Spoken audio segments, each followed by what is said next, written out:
Hello hello, कैसे हो आप सब। एक बार फिर से हम लोग जुड़ चुके हैं सीरीज के साथ में। और बहुत जल्दी सारे चैप्टर्स हम लोग कंप्लीट कर लिए हैं और आगे भी कंप्लीट करते रहेंगे। तो बेटा सीरीज को आगे बढ़ाते हुए लगातार एक बार फिर से टॉपिक के साथ आते हैं। और बहुत बेहतरीन सा टॉपिक, इसका नाम है heating effect of electric current. ध्यान रखना कि ये टॉपिक प्रैक्टिकल लाइफ से बहुत ज़्यादा इंपॉर्टेंट है। इसमें बहुत सारी चीज़ें ऐसी होती है जो विजिबल है, आपको देखते हैं आप उसको रेगुलर, इसका इस्तेमाल किया जाता है, बहुत सारी जगहों पे प्रैक्टिकली इस्तेमाल किया जाता है। तो इस पे बात करते हैं और समझते हैं क्या है कि हीटिंग इफेक्ट होता क्या है। ठीक, आइए स्टार्ट करते हैं। When an electric current is pass through a high resistance wire, ध्यान रखना कि जब कोई इलेक्ट्रिक करंट किसी हाई रेजिस्टेंस वायर, कैसा high resistance wire, it becomes very hot, क्या हो जाता है, very hot and produces heat. This effect is known as heating effect of electric current. यानी क्या मतलब इसका कि जब किसी कंडक्टर से या हाई रेजिस्टेंस के वायर से आपका इलेक्ट्रिक करंट गुजरता है तो वहां पर क्या होता है, हाई रेजिस्टेंस होने की वजह से वो बहुत ही गर्म हो जाता है, बहुत हॉट हो जाता है। और हॉट होने की वजह से यानी टेम्परेचर बढ़ने की वजह से वहां पे क्या प्रोड्यूस होता है, हीट एनर्जी प्रोड्यूस होती है। और इसी पूरे पूरे फिनोमेना क्या कहते हैं, heating effect of electric current. और बहुत सारी किताबों में कुछ जगहों पे लिखो बोलते हैं जूल्स लॉ ऑफ हीटिंग भी कहते हैं, क्या कहते हैं, जूल्स लॉ ऑफ हीटिंग के नाम से भी जाना जाता है। तो बिल्कुल सिंपल समझिए कि यहाँ पर हम कन्वर्जन कर रहे हैं एनर्जी का, कि आपकी जो इलेक्ट्रिकल एनर्जी है वही क्या हो रही है, कन्वर्ट हो रही है। किसमें कन्वर्ट हो रही है, हीट एनर्जी में कन्वर्ट हो रही है। किसमें हो रही है, हीट एनर्जी में। जैसे यहाँ पे एक छोटा सा डेरिवेशन देखते हैं, छोटा रिलेशन है कि मान लीजिए आपके पास से कोई कंडक्टर है, ठीक, जिसकी लंबाई कोई एल है। अब इसको किसी न किसी पोटेंशियल डिफरेंस से क्रिएट कर रखा है, एक प्लस और एक माइनस है। तो यहाँ से कोई चार्ज जब क्यू जाएगा, कैसे, क्यू जब जा रहा है चार्ज, तो यहाँ पे पोटेंशियल है वी। सेकंड लेक्चर है, ध्यान देना। और क्या होता है, V is equal to W upon Q.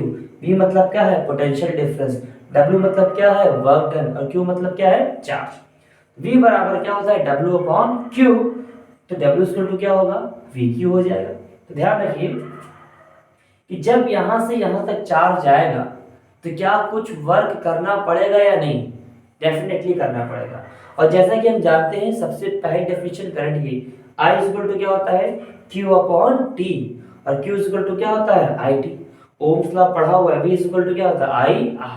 तो ये जो वर्क डन निकला था W इक्वल टू VQ में, एक बार इसमें V की वैल्यू रख देंगे और एक बार यहाँ से Q, वो देखो ऊपर दिख रहा है, ये देखो W इक्वल टू क्या होता है, VQ होता है। तो V की जगह पे क्या किया इसने, IR कर दिया, और Q की जगह पे IT रख दिया ना, आपस में क्या करेंगे, मल्टीप्लाई। तो क्या हो गया, I स्क्वायर आर टी। तो यही क्या है, W equal to, W equal to है आपका I square R T. I मतलब क्या है, इलेक्ट्रिक करंट, R मतलब क्या है, रेजिस्टेंस, और T मतलब क्या है, टाइम। क्या है, टाइम। डायरेक्टली प्रोपोर्शनल है, कितना है, डायरेक्टली। जितना ज्यादा हाई रेजिस्टेंस होगा, जितना ज्यादा रेजिस्टेंस हाई होगा उसकी क्या होगी, हीटिंग इफेक्ट ज्यादा हो जाएगी, टेम्परेचर और भी ज्यादा बढ़ जाएगा। बात समझ में आ रही, बहुत ज्यादा रोकोगे बहुत ज्यादा एनर्जी बढ़ जाएगी।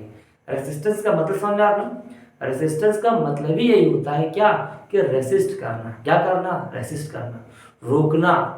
जब इलेक्ट्रॉन्स यहाँ रुकेंगे ना, जब चार्जेस यहाँ रुकेंगे तो फ्रिक्शन जनरेट होता है, और जब फ्रिक्शन होगा तो रेसिस्टेंस होगा, और रेसिस्टेंस होगा टेम्परेचर अपने आप बढ़ जाता है। तो W इक्वल टू क्या है, I स्क्वायर आर टी। यानी कहने का मतलब क्या है कि यही इलेक्ट्रिक करंट कन्वर्ट हो जाता है किसमें, हीटिंग इफेक्ट में, और इसको एनर्जी कहते हैं H equal to I square R T. इस फॉर्म में भी लिखा जाता है। अब बहुत सारे कन्वर्जन है, जैसे क्वेश्चन में न्यूमेरिकल कर देगा उसके हिसाब से कन्वर्ट करते हैं। तो क्या है, देखो लिखा हुआ है, this work done is converted into heat energy. ये जो आपका वर्क डन है क्या कर दिया गया है, कन्वर्ट किया जा रहा है किसमें, हीट एनर्जी में, for maintain the flow in circuit. Conversion हो रहा है, मालूम है ना, energy can neither be created nor be destroyed. ठीक, तो वहां से तो हीट बराबर क्या होगा, H=I²R T। अब इसके प्रैक्टिकल एप्लीकेशन जैसे इलेक्ट्रिकल हीटिंग अप्लायंसेस, चलो बताओ एक एक करके बात करते हैं। ऐसे कौन कौन से अप्लायंसेस हैं जो हम लोग घर में इस्तेमाल कर रहे हैं जहां पे हम लोग हीटिंग इफेक्ट का इस्तेमाल करते हैं। सबसे पहला आयरन प्रेस, समझ आता है, इस्त्री जिसको कहते हैं आयरन, जिससे कपड़े क्या करते हैं, प्रेस करते हैं। आप भाई प्लग लगाए, करंट आया और आपका प्रेस क्या हो गया, हीट कर गया और बाहर बिल्कुल लगे पड़े हो प्रेस करने के लिए। कौन सा है, हीटिंग इफेक्ट है, उसके अंदर क्या लगा है, कॉइल लगा है। दूसरा टोस्टर, टोस्टर जानते हो ना, ब्रेड से सुबह सुबह उठे हैं, बढ़िया ब्रेड है, जैम लगा है, ब्रेड लिया और सेक दिया, किसमें, टोस्टर में, हीटिंग इफेक्ट है। अगला गीजर, ठंड आजकल बहुत बढ़िया चल रही है, बिल्कुल कड़ाके ठंड है, गर्म गर्म पानी से नहाना है, तो पानी अगर गर्म करना है तो किसका इस्तेमाल कर रहे हैं, हीटर का इस्तेमाल कर रहे हैं, गीजर का इस्तेमाल कर रहे हैं, बोलो हाँ या नहीं। तो गीजर हो गया, हीटर हो गया, किसके ऊपर काम कर रहे हैं, heating effect of electric current के ऊपर ही काम कर रहे हैं। कुछ यहाँ पर एलिमेंट है जैसे नाइक्रोम वायर, कौन सा, नाइक्रोम, जो हीटर हमारे होते हैं उनके अंदर ज्यादातर नाइक्रोम वायर का इस्तेमाल किया जाता है। नाइक्रोम वायर का रेसिस्टेंस बहुत ज्यादा होता है, ये बात भी समझ में आ रही है। जितना ज्यादा रेसिस्टेंस होगा उतना ही ज्यादा टेम्परेचर बढ़ेगा, उतनी ज्यादा क्या होगी, हीट एनर्जी हो जाएगी। ऐसा नहीं कि किसी भी वायर को लिया और लगा दिया हीटिंग, नहीं, कुछ सेलेक्टेड वायर है, ठीक, उनमें से क्या है, एक नाइक्रोम है। अगला इलेक्ट्रिक फिलामेंट बल्ब, पुराना वाला बल्ब याद है, आजकल तो एलईडी चल गया है, सस्ते में काम चल रहा है, पावर बिजली कम इस्तेमाल हो रही, लेकिन पहले क्या था, बल्ब, नॉर्मल बल्ब आता था, 10 रुपए का आता था, 15-20 रुपए का हो गया, महंगाई देख रहे हो। तो जो बल्ब आता था उसके अंदर क्या होता है, एक फिलामेंट होता था। बल्ब देखो कुछ ऐसे मैं बनाऊं, ड्रॉ करूं, अब देखो ड्रॉ करते हैं, बन जैसा कोई डिजाइन का बल्ब बनता है, तो कुछ ऐसा बनता था बल्ब, और ध्यान रखना कि यहाँ पर कुछ ऐसा रहता था और ये कुछ ऐसा लहराता हुआ, इसको क्या कहते हैं, इसको कहते हैं फिलामेंट। क्या कहते थे, फिलामेंट। तो जो फिलामेंट होता था ये किसका बना होता था, टंगस्टन का बना होता है। किसका बना होता है, टंगस्टन का। टेम्परेचर ज्यादा, हीटिंग इफेक्ट दिखता है और आपको बड़े साइज से बल्ब जो है ग्लो करता हुआ दिखाई पड़ता है। अगला क्या है, इलेक्ट्रिकल फ्यूज। हाँ ये तो बहुत बढ़िया से पढ़ना है, आगे अगला जो टॉपिक बनेगा वो इलेक्ट्रिकल फ्यूज पे ही है। फ्यूज देखा है, उड़ चुका है तुम्हारा रुख का, पेपर सर पे है, सिलेबस इतना ज्यादा है कि तुम्हारा पहले फ्यूज उड़ा हुआ है। तो यहाँ हम बात करने जा रहे हैं तुम्हारे फ्यूज के नहीं, इलेक्ट्रिक फ्यूज की। क्या होता है ये इलेक्ट्रिक फ्यूज एक तरह का एलिमेंट या एक तरह का डिवाइस होता है जिसका मेनली दो काम होता है। एक पूरे सर्किट को ओवरलोडिंग से बचाना और दूसरा शॉर्ट सर्किट से बचाना। किससे बचाना, पहला होता है ओवरलोडिंग और दूसरा होता है शॉर्ट सर्किट। इन दो चीजों से आपको घरों में क्या है, ये बचाता है और आपको सेफ रखता है। जैसे बहुत ज्यादा ओवरलोडिंग हो गई, एक घर में तुमने 50-60 पंखा चला लिया, 100-200 बल्ब जला लिया और वायरिंग उस हिसाब से नहीं हो रखी है, वायरिंग उस हिसाब से नहीं रखी है, अंदर रेजिस्टेंस ज्यादा हो रहा है, टेम्परेचर बढ़ेगा, अपने आप क्या होने वाला है, हो सकता है ओवरलोडिंग हो जाए।